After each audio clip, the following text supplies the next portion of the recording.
क्योंकि आपको पता होगा कि ये जो द्वारपाल थे विष्णु जी के, जिनको ये श्राप मिला था सनक सनंदन ऋषियों के द्वारा, जो अपनी ड्यूटी बखूबी निभा रहे थे द्वारपाल खड़े दो, और सनक सनंदन जब स्वर्ग में मिलने गए विष्णु जी से तो उन्होंने उनको रोक लिया कि आप नहीं जा सकते, विष्णु जी की आज्ञा है कि कोई नहीं आ सकता बिना पूछे। तो उन्होंने वहीं पे खड़े खड़े श्राप दे दिया कि जाओ आप लोग मृत्यु लोक में जन्म लो। अब जब श्राप दे दिया तो बड़ी उनको हैरानी हुई कि बताओ, हम तो इतनी ईमानदारी से अपना फर्ज निभा रहे थे, हम किसी को भी बिना आज्ञा के अंदर नहीं भेज रहे थे, क्योंकि विष्णु जी की आज्ञा है कि बिना हमारी आज्ञा के कोई अंदर ना आ पाए। तो अगर हम इनको ना रोकते तो विष्णु जी हमें नाराज होते, हमारे विष्णु जी, और हमने इनको रोका, अपना फर्ज निभाया, तो अब ये हमें श्राप दे रहे हैं। देखो कितनी बड़ी दुविधा है। स्वर्ग में भी कहां चैन है। आप सोच रहे हो कि स्वर्ग चला जाऊं, अरे स्वर्ग में आपको द्वारपाल बना दिया जाए और बिना किसी कसूर के अपनी ड्यूटी सही से निभाने के विपरीत उसके फल रूप में आपको श्राप मिल जाए, तो क्या करना है ऐसे स्वर्ग का। हमने क्या करेंगे ऐसे स्वर्ग का भाई, जहां खड़े खड़े ही हमें धक्का दे दिया जाए कि जाओ जमीन पे जाओ और वहां पे राक्षस बन जाओ। बताओ, सोचिए। अब जब श्राप मिल गया तो विष्णु जी को बुलाया उन्होंने कि महाराज जी बचाओ हमें, इन्होंने श्राप दे दिया हमें।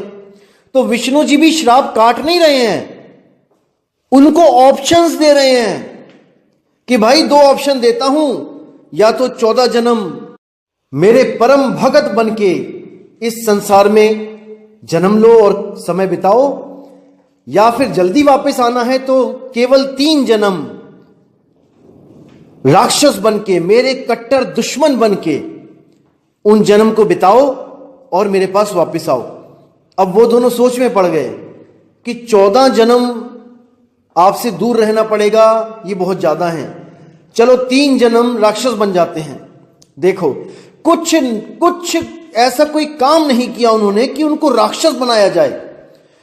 उन्हीं दोनों को बेचारों को जो स्वर्ग में पहरा दे रहे थे, आज हम रोज हर साल जलाते हैं उसको रावण बोल के। देखो, और क्या पाप किया उन्होंने जो वहां से राक्षस बना के भेज दिया गया। कोई विचार नहीं कर रहा है, सब लगे हुए हैं बस एक दूसरे के पीछे। जो हमारे पुरख करते आए, हमारे दादा परदादा करते आए, वही हम करते आ रहे हैं। अरे उनका कसूर तो बता दो, ड्यूटी निभाना क्या कसूर है। आप ही अगर किसी अपनी आप कंपनी या अपने घर में अगर पहरेदार रखते हो और वो किसी भी ऐरे गैरे को अंदर भेज देता है बिना पूछे, तो आप नाराज होगे कि नहीं होगे। जब आप एक इंसान होके नाराज होगे तो वो तो भगवान विष्णु है भाई, उसकी सिक्योरिटी देखो कितनी होगी टाइट। यहां पे एक छोटा सा मंत्री होता है, उसकी सिक्योरिटी इतनी टाइट होती है कि बिना आई कार्ड के, बिना पास के अंदर नहीं जा सकता कोई। तो वो तो भगवान विष्णु का घर है भाई। वहां पे अगर सनक सनंदन को रोक लिया तो क्या गुनाह कर दिया। लेकिन नहीं, श्राप देना है और भेज दिया यहां पे मृत्यु लोक में राक्षस बना के। आज तक जला रहे हैं उन बेचारों को। क्या मिल गया उनको स्वर्ग में जाके। तो भाई इसीलिए कहते हैं, कबीर साहब इसीलिए बोलते हैं कि स्वर्ग नरक ये दोनों बेड़ी, और एक लोहे एक कंचन केरी, पुण्य करोगे स्वर्ग में चले जाओगे, पाप करोगे नरक में चले जाओगे। दोनों जगह धक्के हैं, कहीं भी चैन नहीं मिलने वाला। केवल और केवल चैन कहां है, अपनी आत्मा में स्थित हो जाओ। अगर अपनी आत्मा में स्थित हो गए, फिर किसी में इतनी ताकत नहीं जो आपको भटका सके, आपको दोबारा गर्भ में डाल सके। नहीं डाल सकता, नहीं डाल सकता कोई भी। तो अगर आपको कोई मारता भी है तो आपके केवल वो कपड़ों को फाड़ सकता है, कपड़ों को काट सकता है, आपको नहीं काट सकता। जैसे यही 2 द्वारपाल जब 2 भाई बन के आए, हिरण्याकश्यप और हिरणाक्ष, तो वराह अवतार लेके विष्णु जी ने क्या किया, इनके कपड़े फाड़े। कपड़े यानी शरीर, शरीरों को फाड़ दिया, खत्म कर दिए शरीर, आत्मा को नहीं मार पाए, क्योंकि आत्मा को मारने की ताकत किसी में नहीं है, किसी में नहीं है। तो जब इनके कपड़े फाड़े तो कपड़े तो गिर गए जमीन पे। अब वही दोनों आत्माएं अलग शरीर धारण करके, वही जीवात्माएं दूसरे शरीर में प्रवेश कर गईं। अब वही कौन बने? रावण और कुंभकर्ण। और तब राम जी फिर आए, विष्णु जी अवतार लेके आए राम का, और अपने ही द्वारपालों को, अपने ही उन वर्कर्स को दोबारा मारा, फिर उनके कपड़े फाड़े और उनकी आत्मा फिर किसी और शरीर में प्रवेश कर गई। वो कौन सा शरीर आगे? कंस और शिशुपाल का।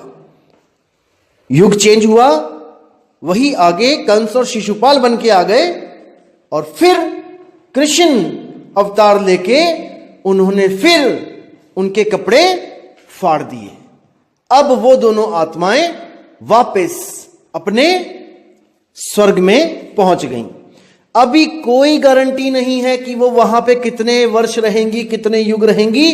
उनको दोबारा भेज दिया जाएगा रावण बना के। क्या कर लेंगे वो?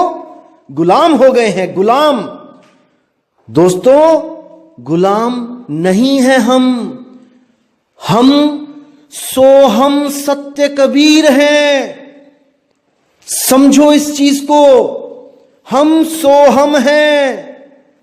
लेकिन इस मन ने, इस ब्रह्म ने हमें भ्रमित करके गुलाम बना रखा है, गुलाम बना रखा है। अगर अभी नहीं जागोगे तो कभी नहीं जागोगे मेरे भाई।